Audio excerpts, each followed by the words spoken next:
আমি জীবনানন্দের দুটি কবিতা বলবো। প্রথমটি পেঁচা, দ্বিতীয়টি শকুন। প্রথম ফসল গেছে ঘরে, হেমন্তের মাঠে মাঠে ঝরে শুধু শিশিরের জল।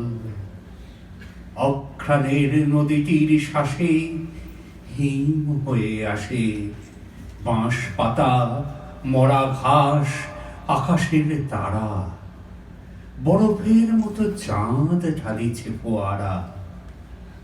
ধান খেতে মাঠে জমেছে ধোঁয়াটে ধারালো কুয়াশা। ঘরে গেছে চাষা, ঝিমায়েছে পৃথিবী। তবু পাইটের কার যেন দুটো চোখে নাই ঘুমের কোনো স্বাদ। হলুদ পাতার ভিড়ে বসে শিশিরে পালক খসে খসে পাখার ছায়ায় শাখা ঠেকে ঘুম আর ঘুমন্তের ছবি দেখে দেখে মেঠো চাঁদ আর মেঠো তারাদের সাথে জাগে একা অঘ্রাণের রাতে সেই পাখি।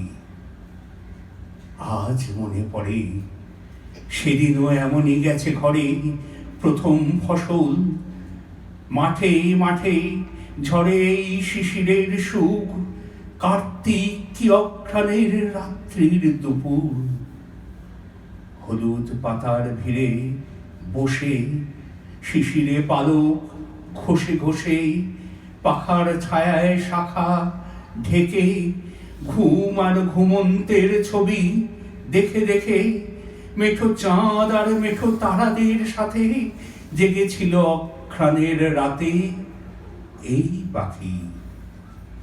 নদীটির শ্বাসে সে রাতেও হিম হয়ে আসে বাঁশ পাতা, মরা ঘাস, আকাশের তারা। বরফের মতো চাঁদ ঢালিছে ফোয়ারা। ধান খেতে মাঠে জমেছে ধোঁয়াটে ধারালো কুয়াশা। ঘরে গেছে চাষা, ঝিমায়েছে পৃথিবী। তবু আমি পেয়েছি যে টের কার যেন দুটো চোখে নাই ঘুমের কোনো স্বাদ। শকুন। মাঠ থেকে মাঠে মাঠে সমস্ত দুপুর ভরে এশিয়ার আকাশে আকাশে শকুনেরা চড়িতেছে। মানুষ দেখেছে হাট ঘাঁটি বস্তি নিস্তব্ধ প্রান্তর শকুনের।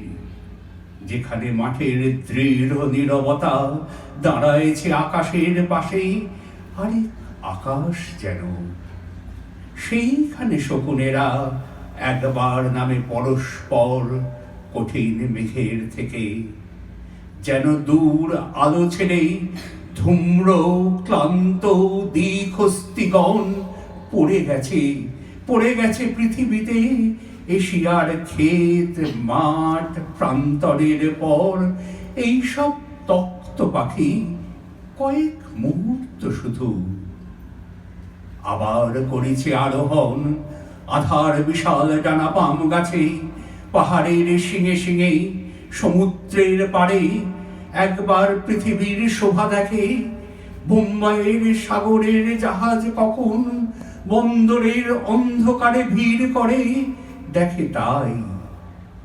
একবার স্নিগ্ধ মালাবারে উড়ে যায় কোন এক মিনারের বিমর্ষ কিনার ঘিরে।